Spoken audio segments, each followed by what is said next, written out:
欢喜在地新闻继续来看，这个交通部早起来举行着部长交接的典礼。林佳龙请辞，新部长王国材正式来就任。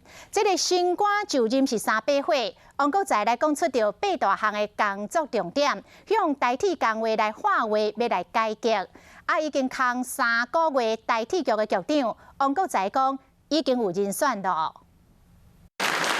王国材正式接任交通部长，一个人甲重担扛落来，另外一个要担规个交通部，两个人的心情就用歌词来传达。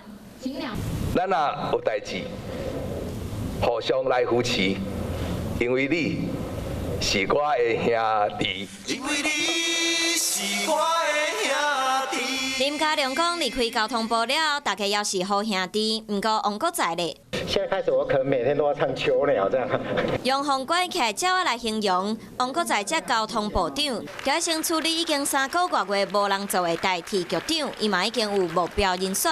马上能够上手的人呐，现在没办法在一个来还要交换名片。我初步是希望内生哈，3个里面其中1个。 王国材人选是现任副局长杜美、洪辉生、朱来顺其中一位。针对代替的事项爱当随接手，人选已经和行政院长苏贞昌讨论，但行政院核定了就会使对外公布。当时王国材嘛公布8大愿景。 包括落实代替改革、完善便利的交通网、完成通园机场建设、推动公务建设、加强偏乡建设、推动观光转型、智慧运输、建立安全的交通环境。不过，王国材这位超级拍火队会当做到偌济，大家拢来关心。